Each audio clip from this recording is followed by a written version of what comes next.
नमस्कार दोस्तों, आप सबका स्वागत है एक बार फिर से आपके अपने YouTube channel A to Z knowledge पर। दोस्तों, आज की इस वीडियो में हम आपको TGT के सिलेबस के बारे में डिटेल स्टडी कराएंगे और जिनकी आपको उनकी जानकारी भी होगी। सबसे पहले देख लेते हैं उत्तर प्रदेश माध्यमिक शिक्षा सेवा चयन बोर्ड एलनगंज इलाहाबाद की तरफ से जो जारी पाठ्यक्रम पर एक बार हम नज़र दौड़ा लेते हैं। आपने हमारे पिछले वीडियोस में देखा था कि TGT PGT की तैयारी कैसे करनी चाहिए, हमें उसके लिए क्या हमारे पास रणनीति होनी चाहिए, तो इन सब के बारे में हम लोगों ने डिस्कशन किया है। आज हम सिलेबस पे बात करते हैं और इसके आगे की जो वीडियोस आएंगे उसमें हम लोग इसी सिलेबस के अकॉर्डिंग कुछ क्लासेस भी देखेंगे। ठीक है, तो दोस्तों, अगर आपको TGT PGT बायो की तैयारी करनी है तो आपको ये चैनल ज़रूर सब्सक्राइब कर लेना चाहिए।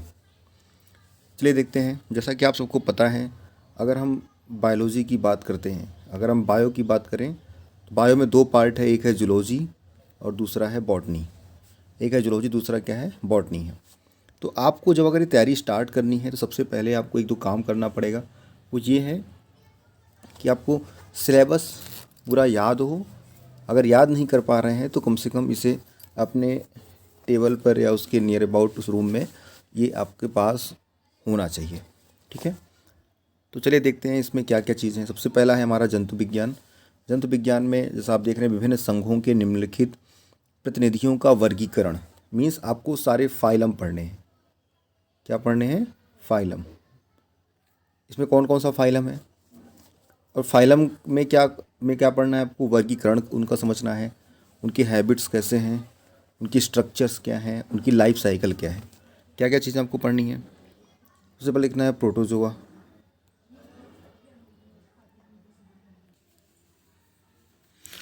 प्रोटोजोआ में एग्जाम्पल ज़रा देखते हैं। प्रोटोजोआ में आपको पढ़ना है एंटमीबा, प्लाज्मोडियम, पैरामीशियम, यूग्लिना। उसके बाद आपको प्रोटोजोआ और उनके द्वारा होने वाले रोग, ठीक है ना, रोग भी हमको पढ़ने पड़ेंगे। फिर हमको देखना है पोरीफेरा। पोरीफेरा फाइलम में आपको क्या पढ़ना है? ल्यूकोसोलेनिया और साइकॉन पढ़ना है। फिर आपके पास है सिलेंट्रेटा। इसमें क्या पढ़ना है? हाइड्रा, कॉबिलिया, आरिलिया। फिर हेलमिंथीज में देखेंगे तो फैसियोला, टीनिया, एस्कैरिस और उनके द्वारा होने वाले उत्पन्न रोग। फिर एनिलिडा, नेरिस, फेटिमा पास्थ्यूमा, जोंक, आर्थ्रोपोडा, तिलचट्टा, मशका, मच्छर, झींगा, कीटों का आर्थिक महत्व, ठीक है, मोलस्का, यूनियो, पाइला, इकानोडर्मेटा, सितारा मछली, कॉर्डेटा, प्रोटोकॉर्डेटा, हर्डमानिया। जिसमें प्रोटोकॉर्डेटा में क्या है? हर्डमानिया और एम्फियोक्सस। इसके अलावा आपको वर्टिब्रेटा, फिश मतलब मत्स्य में आपको स्कोलियोडान, और फिर एम्फीबिया में आपको क्या पढ़ना है? राना, टिग्रीना। रेप्टिलिया में यूरोमैस्टिक्स और कोई अन्य, छिपकली, एवीज, कोलंबा और गैमेलिया। ठीक है, तो ये सब चीज़ें आपको पढ़नी है। मीन्स आप कह सकते हैं कि आपको एक तो पहला पढ़ना है प्रोटोजोआ को के बारे में पूरा स्टडी करनी है, और जितना भी एनिमल किंगडम है उसको भी बहुत डिटेल में पढ़ना है। एनिमल किंगडम को भी बहुत डिटेल में पढ़ना है। फिर आपके पास क्या आता है? आपके पास है कोशिका विज्ञान, मीन्स साइटोलॉजी। एक बात आपको याद रखनी है, जो जूलॉजी में जो इनवर्टिब्रेट्स का पार्ट है, आकशेरुकी का जो पार्ट है, वहाँ से बहुत सारे क्वेश्चंस आपके एग्ज़ाम में आपको मिलते हैं। कोशिका विज्ञान में क्या है? कोशिका की सूक्ष्म संरचना। फिर आपका यहाँ पर विभाजन पढ़ना है, सूत्री व असूत्री। फिर युग्मक जनन, आनुवंशिकी पढ़नी है जिसमें मंडलवाद है, संलग्नता व जीन विनिमय। आपको यूजेनिक्स मतलब सृजनकी पढ़नी है। जैव विकास पढ़ना है, विकास के प्रमाण पढ़ने हैं, विकास के सिद्धांत जिसमें लैमार्कवाद, नौ लैमार्कवाद, डार्विनवाद, नौ डार्विनवाद, विकास का संयोगात्मक सिद्धांत, विकास की क्रिया विधि, उत्परिवर्तन, विभिन्नता, पार्थक्य, युगों के अंतर्गत विकास, मानव का विकास जिसमें आप पूरा पढ़ेंगे, ऑस्ट्रेलोपिथेकस, रामापिथेकस, होमो हैबिलिस, ठीक है ना, इसमें जावा मानव वगैरह पढ़ना पड़ता है हमें, निएंडरथैल, क्रोमैग्नॉन और मैमल्स, वो आपका होमो सैपियंस, इन सब के बारे में आपको स्टडी करनी है। फिर आपको इकोलॉजी पढ़नी है। इकोलॉजी आप जानते हैं, आपको इकोलॉजी की स्टडी करनी है। साथ ही साथ पारिस्थितिकी तंत्र की मूल धारणा, मुख्य पारिस्थितिकी प्रखंड, प्रदूषण का सामान्य ज्ञान, शरीर क्रिया विज्ञान व जैव रसायन, पाचन क्रिया और श्वसन क्रिया। मीन्स आप कह सकते हैं एक तरीके से कि जितने भी जो ह्यूमन फिजियोलॉजी है वो भी आपको पढ़नी है। चाहे यहाँ पर आप देख सकते हैं कि पाचन में है, श्वसन है, परिसंचरण है, रुधिर उत्सर्जन है, तंत्रिकी सिस्टम है, ये सब आपको पढ़ना है। इसके अलावा क्या पढ़ना है आपको?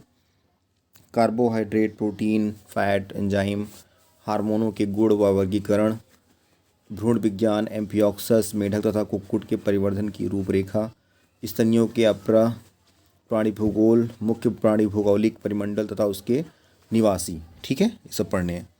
अब चलिए हम देखते हैं जरा जो दूसरा पार्ट है जिसको हम कहते हैं बॉटनी। बॉटनी में क्या है? विषाणु। विषाणु में परिभाषा, विषाणु की परिभाषा समझनी है आपको, पारगमन, लक्षण तथा महत्व। जीवाणु के बारे में पढ़ना है, जीवाणु रूप मतलब बैक्टीरियोफेज के बारे में समझना है, उसके स्ट्रक्चर समझने हैं, उनमें प्रजनन कैसे होते हैं, आपको लाइकेन समझना है। शैवाल, शैवाल की जितने एग्जांपल्स हैं उन सबको पढ़ने हैं। ठीक है, शैवाल के बाद आपको ब्रायोफाइटा आप यहाँ देख पा रहे हैं, ब्रायोफाइटा की स्टडी करनी है। टेरिडोफाइटा आप देख पा रहे हैं। ठीक है ना, तो इन सबकी डिटेल स्टडी आपको करनी पड़ेगी।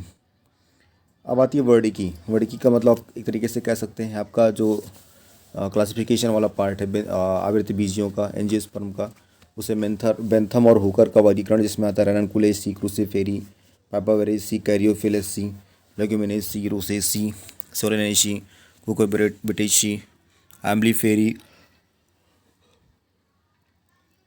कॉम्पोजिटी, सोलनेसी, एक्केंथेसी, लेबिएसी, यूफोर्बिएसी, वैलिएसी और ग्रामिनी। ठीक है, सब चीज़ें आपको पढ़नी पड़ेंगी। अब चलिए देखते हैं इसके बाद इकोनॉमिकल बॉटनी में क्या है। इकोनॉमिकल बॉटनी में इमारती लकड़ी के रेशे हैं, तेल, औषधियाँ, पेय, मसाले, इन सबका ज्ञान करना है।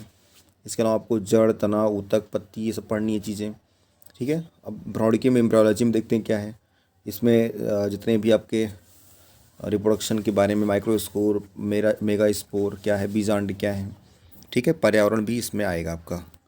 यहाँ पर भी साइटोलॉजी है, तो इसका साइटोलॉजी और वो जो आपने देखा था अभी जूलॉजी में, दोनों लगभग आपके सिमिलर मिलेंगे। और यहाँ पे क्या है? शरीर क्रिया विज्ञान, जिसमें जल अवशोषण, रसारोहण, वाष्पोत्सर्जन, अनिवार्य तत्व, लक्षण, प्रकाश संश्लेषण, श्वसन, कार्बनिक विलयन का स्थानांतरण, प्रोटीन संश्लेषण, नाइट्रोजन चक्र, वृद्धि, पदार्थ तथा संचालन, मृदा विज्ञान, मृदा संरचना, मृदा प्रकार और मृदा अपरदन।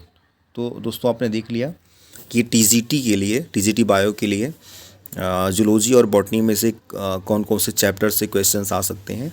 आपको पता है कि टोटल 125 क्वेश्चन ही आने हैं, लगभग आप 62 63 ऐसे ही क्वेश्चंस आपको जूलॉजी में और 62 63 में से कुछ क्वेश्चन आपको बॉटनी के देखने को मिलेंगे। ठीक है, एक बार क्या करना है, आप सबको अपने दोस्तों से इस चैनल को शेयर करना है, सब्सक्राइब कराना है, जिससे कि हम जब क्लासेस स्टार्ट करें तो ज़्यादा से ज़्यादा बच्चों का उससे बेनिफिट मिले।